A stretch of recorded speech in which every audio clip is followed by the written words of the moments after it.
மாண்புமிகு உறுப்பினர் திருமதி பிரேமலதா விஜயகாந்த் அவர்கள்.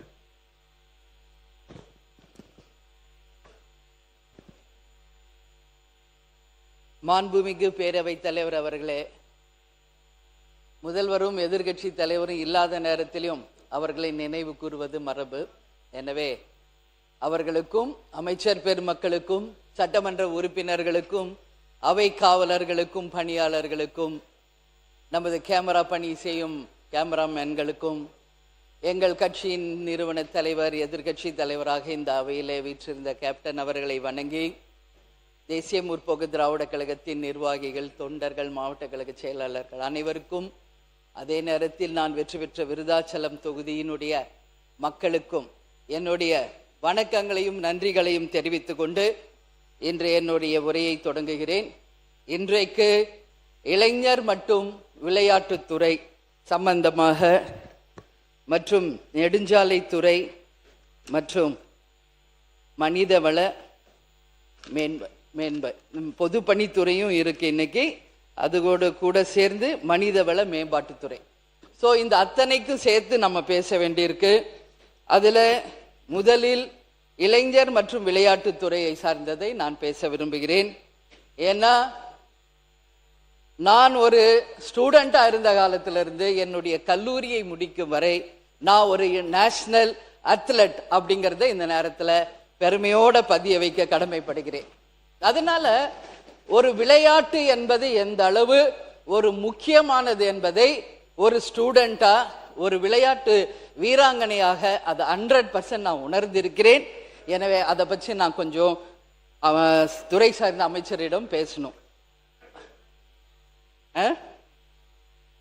புரியல, உட்கார்ந்துட்டு சரி, நீங்க பேசுங்க. விளையாட்டுத்துறை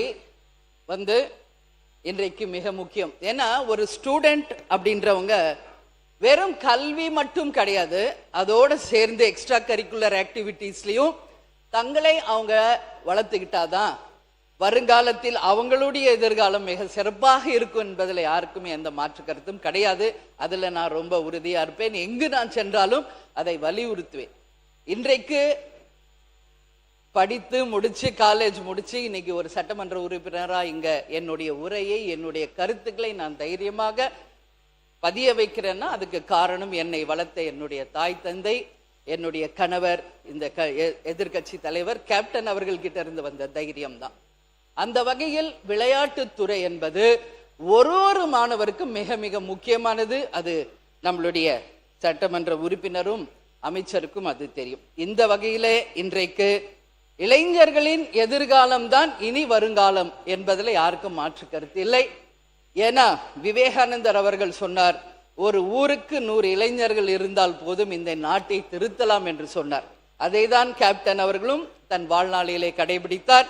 அந்த வகையில் இன்றைக்கு இளைஞர் நலன் சார்ந்த அமைச்சர் அவர்கள் ஒட்டுமொத்த இளைஞர்களையும் கஞ்சா போதை அந்த கலாச்சாரத்திலிருந்து மீட்டெடுத்து அவர்களை இந்த நாட்டுக்கு உரிய ஒரு குட் சிட்டிசனா உருவாக்க வேண்டிய மிகப்பெரிய கடமை இன்றைக்கு இருக்கு. அதற்கு விளையாட்டு மிக முக்கியமான ஒரு விஷயம். இன்னைக்கு யாரெல்லாம் விளையாட்டு துறையில சிறந்தபடியா இருக்காங்களோ அவங்க நிச்சயமா டிசிப்ளின்டா அவங்க வீட்டுக்கும் நாட்டுக்கும் ஒரு சிறந்த உதாரணங்களாக இருப்பார்கள் என்பதுல மாற்று கருத்து கிடையாது. ஏன்னா அந்த டிசிப்ளின் அந்த பிளே கிரவுண்ட்ல இருந்தே ஆரம்பிச்சிடும். அதனால விளையாட்டுத்துறை என்பது ஒரு மாணவருக்கும் மிக மிக முக்கியமான ஒரு விஷயம்.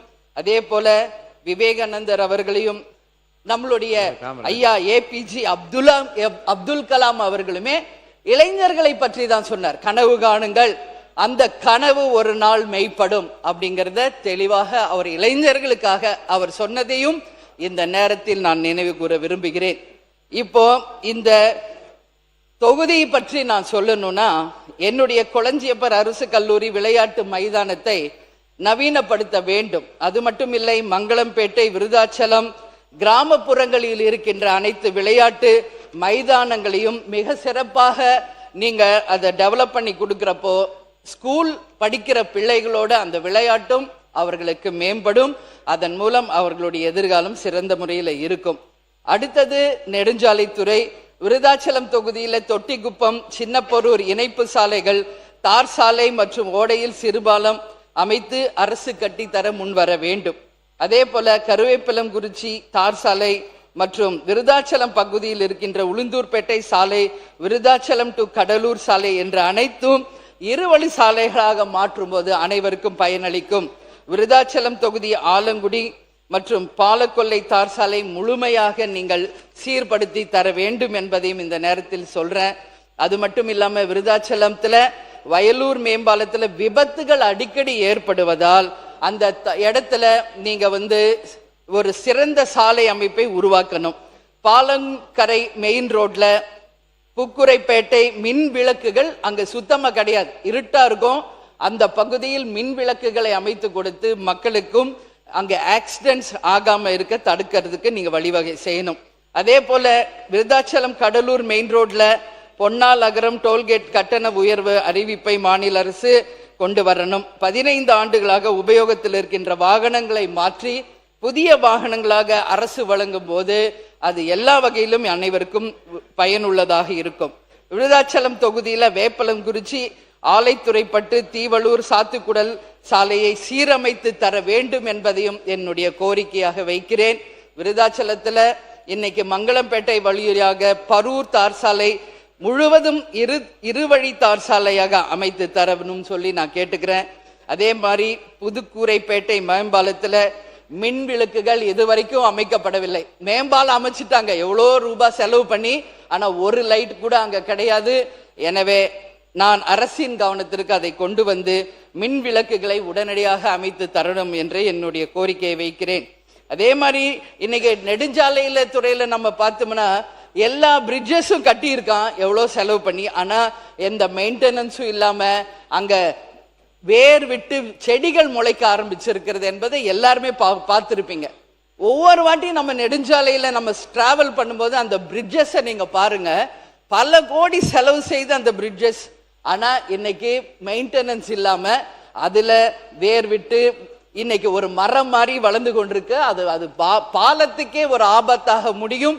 எனவே அதை கவர்மெண்ட் ஒரு கருத்தில் கொண்டு அதை மெயின்டைன் பண்ணணும்னு சொல்லி நான் கேட்டுக்கிறேன். அதே போல அங்க பயணம் செய்யும் அனைத்து பயனாளர்களுக்குமே அந்த ரோடு ரொம்ப மோசமாக இருக்கிறது. நெடுஞ்சாலையில எல்லா இடத்திலும் குண்டும் குழியுமான சாலைகள், நெடுஞ்சாலைத்துறை, நகர சாலைகள், பேரூராட்சி சாலைகள், ஊராட்சி சாலைகள் என்று அனைத்து சாலைகளையுமே இந்த அரசு உடனடியாக மேம்படுத்த வேண்டும் என்பதையும் என்னுடைய கோரிக்கையாக இந்த நேரத்திலே நான் வைக்கிறேன். அதே மாதிரி இன்னைக்கு கட்டிடங்கள் அப்படின்னு சொன்னா நாம் இங்க பேசிக்கிட்டு இருக்கிற இந்த கட்டிடமே ஆங்கிலேயர் காலத்துல கட்டின கட்டிடம். இட்ஸ் ஹெரிட்டேஜ் பில்டிங் அப்படின்றத நாம பெருமையோட பதிய வைக்கணும். அது போல தமிழ்நாடு முழுக்க இன்னைக்கு எத்தனையோ ஹெரிட்டேஜ் பில்டிங்ஸ் இருக்கு. அது அத்தனையுமே நீங்க சிறந்த முறையில மெயின்டைன் செய்து வெளிநாட்டுகளுக்கு இணையாக இந்த கட்டடங்களை நாம ஹெரிட்டேஜ் பில்டிங்ஸா காலத்துக்கும் இந்த பில்டிங்ஸ் பேர் சொல்ற அளவு நீங்க எல்லாமே அதை சரி செய்யணும்னு சொல்லி நான் கேட்டுக்கிறேன். ஏன்னா இன்னைக்கு நம்ம தமிழ்நாடு முழுக்க போறோம், ஒரு கவர்மெண்ட் கட்டடத்தை பார்க்கிறோம், அதே ஒரு தனியார் கட்டடத்தை பார்க்கிறோம். ஆனா கவர்மெண்ட் கட்டடம் எந்த மெயின்டெனன்ஸும் இல்லாம பார்க்கும்போது இது கவர்மெண்ட் கட்டடம் அப்படின்னு சொல்ற அளவுல தான் இருக்கு.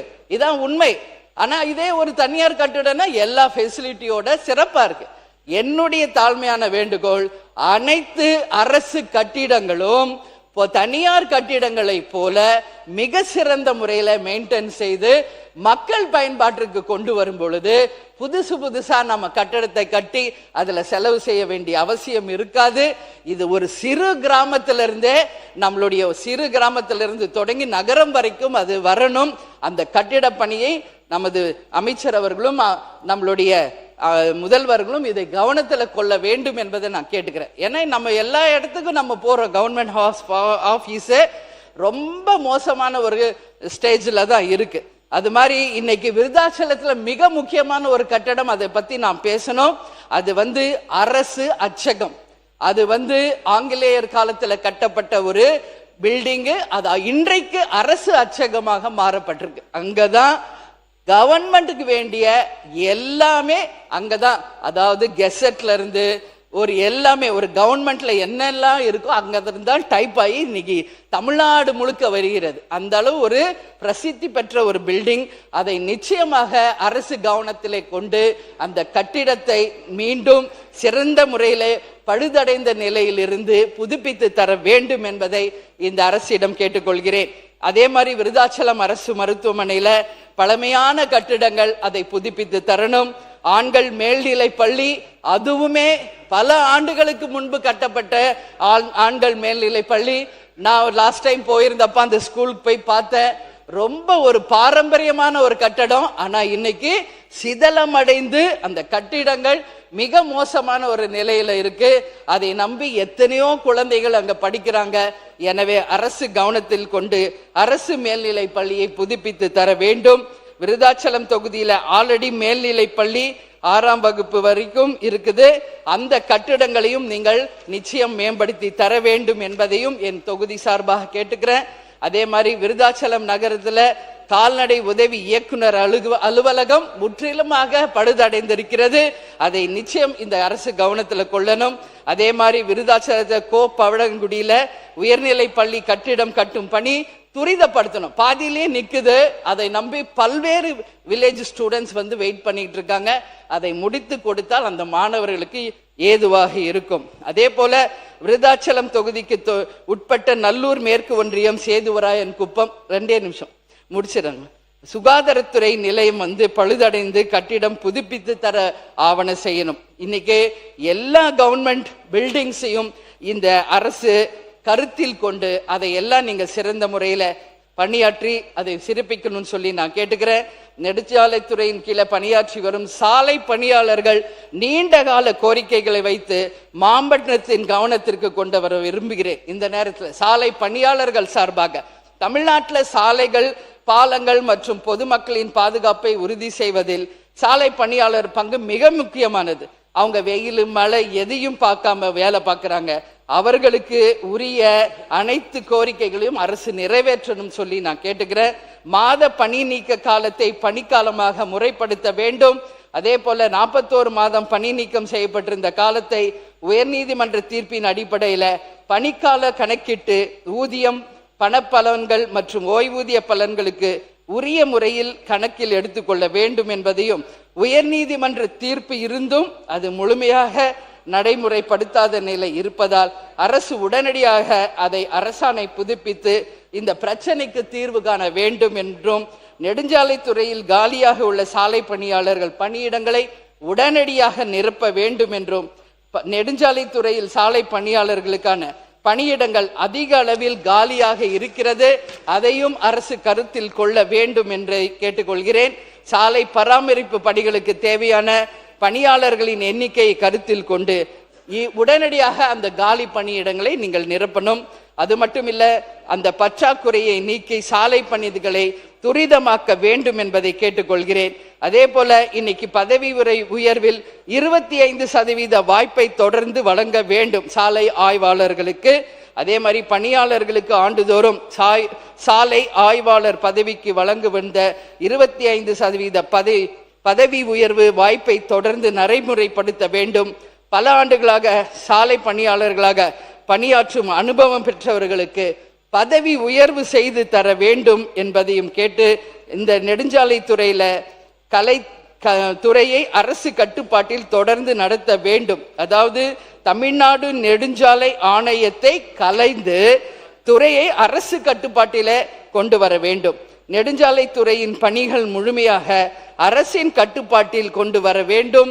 அது மட்டும் இல்லாமல் நெடுஞ்சாலையில் இருக்கின்ற தமிழக அரசின் 2 மினிட்ஸ் இன்னும் நான் வந்து ஒரு பத்தி பண்ணா, அதே மாதிரி 338 அடிப்படையில் 28/8/2010 முதல் சாலை பணியாளர்களின் பணிப்பெயர் மற்றும் பணித்தகுதி முறையில சீர்படுத்த வேண்டும். சாலை பணியாளர்களுக்கு 10% ஆபத்து படி வழங்க வேண்டும் என்பதையெல்லாம் அவர்கள் சார்பாக இங்கு கேட்டுக்கொள்கிறேன்.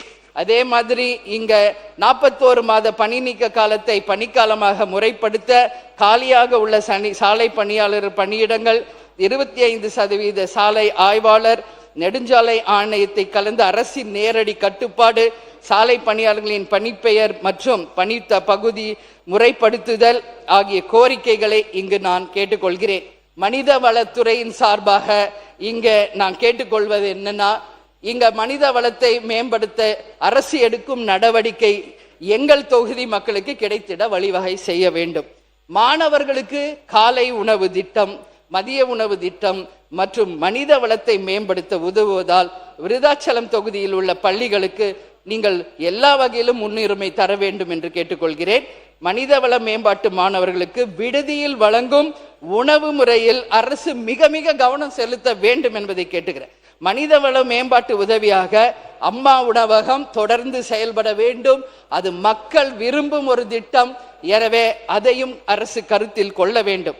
புதிய மற்றும் பணிபுரியும் அரசு ஊழியர்கள் தங்கள் திறனை வளர்த்து கொள்ள நிர்வாக பயிற்சி வழங்க வேண்டும் என்பதையும் கேட்டுக்கிறேன். அதே மாதிரி முதலமைச்சர் கூட ஒரு கவர்மெண்ட் ஹாஸ்டலை போய் ஆய்வு செய்தார். இன்னைக்கு தமிழ்நாடு முழுக்க இருக்கின்ற எல்லா boys and girls government hostels மிக மிக ஒரு எந்த விதமான சுத்தம் சுகாதாரம் இல்லாத பில்டிங்ல இருக்கு.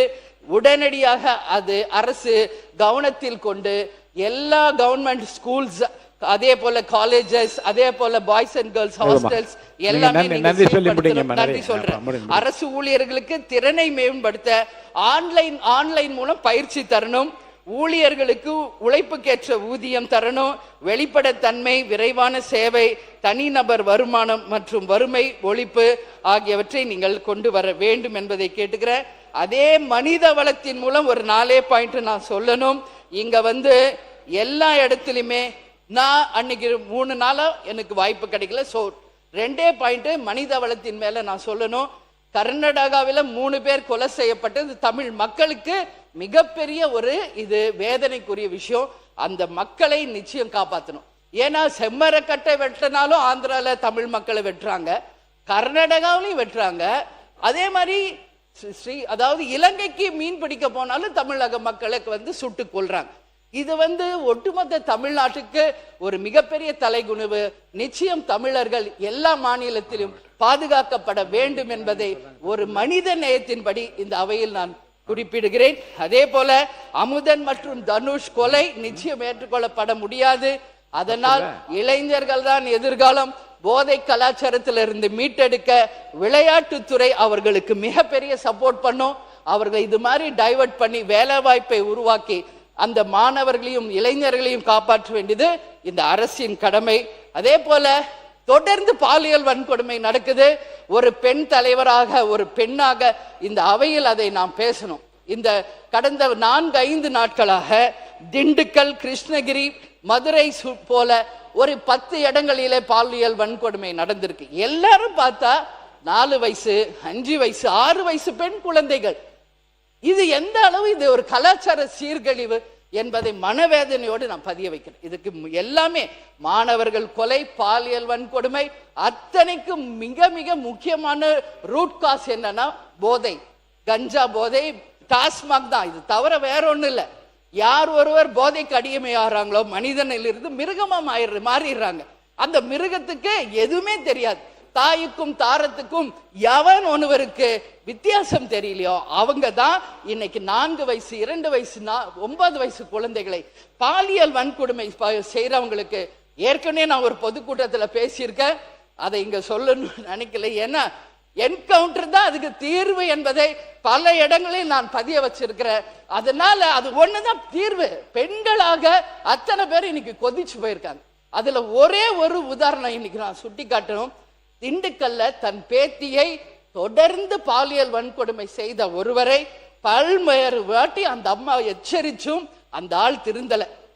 அந்த அம்மா இங்க வச்சிருந்த ஒரு அரிவாள் எடுத்துட்டு போய் வெட்டினாங்க. அந்த அம்மா தான் வீர நாச்சியார், வேலு நாச்சியாராக நான் பார்க்கிறேன். அது போல ஒரு பெண்ணும் துணிந்து யார் ஒருவர் தன் பிள்ளைகளுக்கோ பேத்திகளுக்கோ இப்படி செஞ்சா தைரியமாக சொன்னாங்க, நீங்க உங்களை பாதுகாத்து கொள்ள கத்திய வச்சுக்கங்கன்னு சொன்னாங்க. அது போல இனி நம் பெண் குழந்தைகளை காப்பாற்றணும்னா எல்லா தாய்மார்களும் எப்படி புலியவே முரத்தால் அடிச்சு விரட்டின வீர பரம்பரை நம் தமிழ் பெண்கள். அதனால பெண்களுக்கு மாண்பு நிச்சயம் உறுப்பினர்கள் இந்த பிரச்சனையை வந்து ரொம்ப சட்டப்பூர்வமாக மிக திறமையான முறையில் மாண்பு முதலமைச்சர்கள் கையாண்டு கொண்டிருக்கிறார்கள். நீங்க வந்து கத்தியை எடுங்க, அறுவாளை எடுங்க என்று அந்த பிரச்சாரத்தை செய்ய ஆரம்பிக்கலானால் அது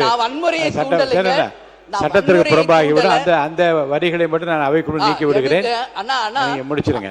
இல்ல சரி, அந்த வேதனை எனக்கு அந்த வேதனையும் நாம் எடுக்க வேண்டிய நடவடிக்கை துரிதப்படுத்தி தீவிரமாக எடுக்க வேண்டும் என்பதை மட்டும் எடுத்துக்கொள்ளலாம். மற்றபடி வன்முறை தூண்டும் விதத்தில் இருக்கின்ற வார்த்தை நான் நீக்கி விடுகின்றேன். மாண்புமிகு உறுப்பினர் சீக்கிரமா முடிங்க. பேரவை தலைவர்கிட்ட நான் கேட்டுக்கிறது ஒண்ணுதான், இதுக்கு என்ன நிரந்தர தீர்வு? அது மட்டும்தான் இங்க எல்லாரும் அது கண்டிப்பா யோசிக்கிறோம். சோ வேற அதுதான் அதுக்கு தீர்வா அப்படின்றத யோசிக்க வேண்டிய ஒரு நிலையில நாம இருக்கிறோம். அதே போல இன்றைக்கு விளையாட்டு துறையில வெற்றி பெற்றவர்களுக்கு கவர்மெண்ட் ஃபண்ட்ஸ் கொடுக்கிறோம், காவல்துறை இறந்து போனா தரோம், பல்வேறு வகையில கவர்மெண்ட் வந்து சப்போர்ட் பண்றோம். அந்த வகையில் லாக்அப் டெத் ஆன சபரிவர்மன் மற்றும் அருணாச்சலத்தையும் இந்த அரசு கவனத்தில் கொள்ள வேண்டும். லாக்அப்க்கு கொண்டு போய் அவங்கள அடிச்சு கொலை செய்யப்பட்டிருக்காங்க. இன்னைக்கு வரைக்கும் அந்த குடும்பத்திற்கு எந்த நீதியும் கிடைக்கல, நியாயமும் கிடைக்கல. அதனால அந்த 2 குடும்பங்களுக்கு மட்டுமில்லை, லாக்அப் டெத்ல யாரெல்லாம் இறந்தாங்களோ அவங்களுக்கும் நிதி இந்த அரசு வழங்கணும். அவங்க குடும்பத்தில் ஒருவருக்கு வேலை வாய்ப்பை தர வேண்டும் என்பதையும் கேட்டுக்கொண்டு, இன்சூரன்ஸ்ல 2700 கோடி ரூபாய் வந்து இதுக்கு வருது. 100 கோடி ரூபாய் ஒதுக்குனா ஒவ்வொரு இண்டிவிஜுவலுக்கும் அதனால ஃப்ரீ ட்ரீட்மெண்ட் கிடைக்கும் என்பதையும் கூறி எனக்கு வாய்ப்பு கொடுத்த அவைத் தலைவருக்கு என் நன்றிகளை சொல்லி விடைபெறுகிறேன். நன்றி, வணக்கம்.